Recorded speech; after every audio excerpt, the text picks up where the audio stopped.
In Dubai, the police drive Lamborghinis. The shopping malls have ski slopes. Inside, in the middle of the desert, and the average house is worth more than most American families will earn in a lifetime. Now here's the part that breaks my brain a little. 70 years ago, Dubai was nothing.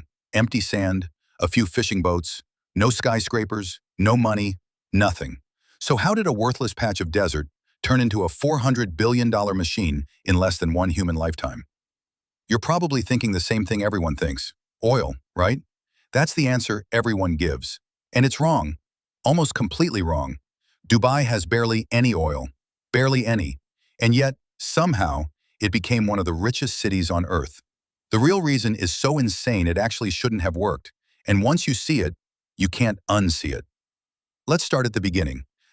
Okay. So it's 1958. Dubai is basically a fishing village. People dive for pearls, they trade a little gold, and that's pretty much it. Then one day a man named Sheikh Rashid is staring at his small, dusty kingdom, and he realizes something terrifying.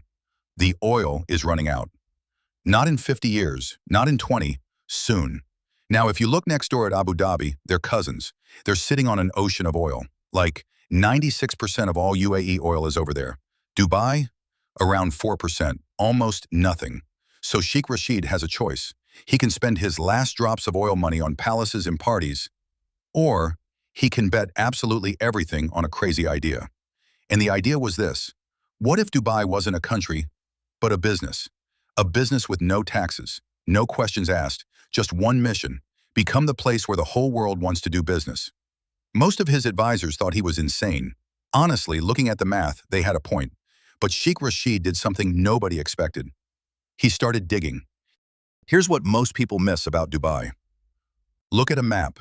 It sits right between Europe and Asia, right in the middle. Every cargo ship going from China to Germany, from India to America, has to pass by Dubai, has to. So Sheikh Rashid asked himself a question that sounds dumb at first. What if they had to stop? In 1976, he announces he's going to build the biggest man-made port on the planet, from scratch, in the middle of nowhere. They call it Jebel Ali. Everyone laughs. International experts call it a vanity project. Engineers say the desert can't support it. Bankers tell him it will bankrupt the country. He builds it anyway. Bigger than they imagined. And here's the genius part. Around the port, he creates a free zone. That's just a fancy way of saying, if you build your company here, zero taxes, none, forever. Now put yourself in the shoes of a Western corporation in the 1980s. You want to sell stuff to India, stuff to Africa, stuff to the Middle East. Where do you set up? Dubai. Obviously Dubai.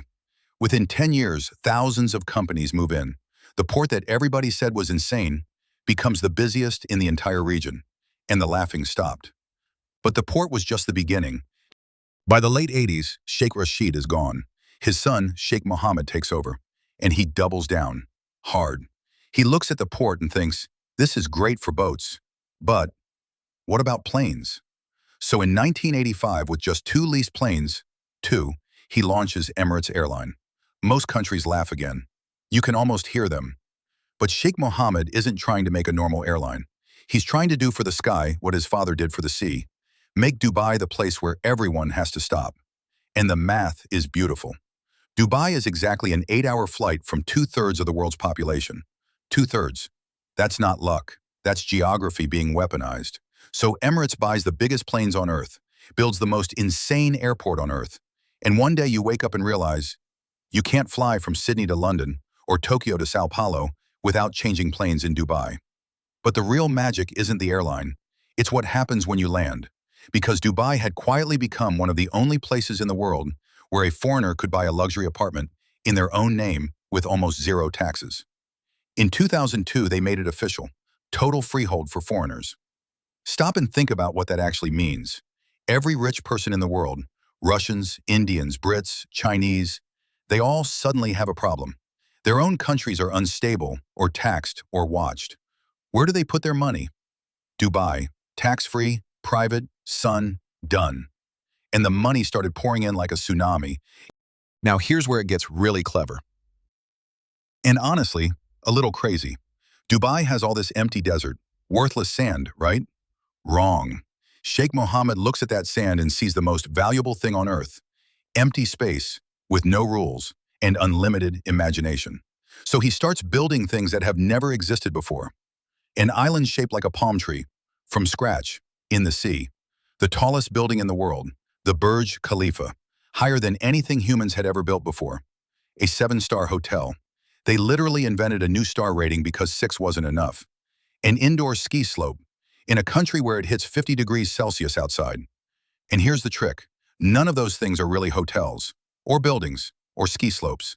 They're billboards, giant $3 billion billboards, advertising brand Dubai to the entire planet. Every Instagram photo, every Hollywood movie scene, every influencer holiday.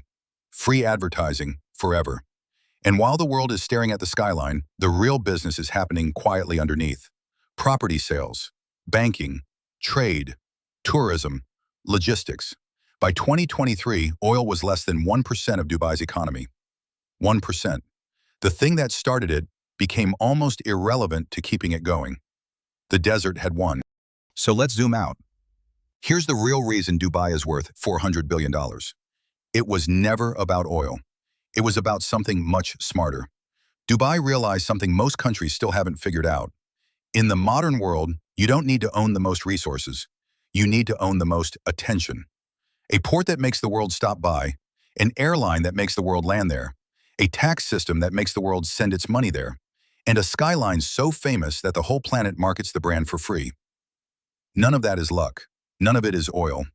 All of it is a single 60-year bet by one family that decided their country wouldn't be a country at all. It would be the world's most aggressive business. And here's the part nobody talks about. That same playbook is being copied right now. Saudi Arabia is doing it with NEOM. Qatar tried it with the World Cup.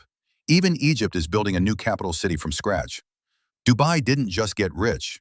It invented a new way for a country to get rich. And the world is still trying to figure out how to catch up. So the next time you see a photo of the Burj Khalifa or a Lamborghini cop car or someone showing off in a marble shopping mall, I want you to look at it differently. You're not looking at a city. You're looking at the most clever business idea of the last century, disguised as a vacation destination. A patch of sand, worth $400 billion, built by people who decided that attention was the new oil. Honestly, the more I learn about Dubai, the more I think we'll be studying this story in business schools for the next 100 years.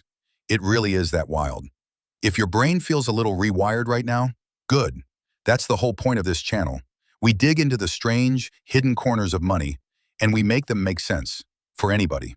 So if you want more of this, you know what to do. I'll see you in the next one. Take care.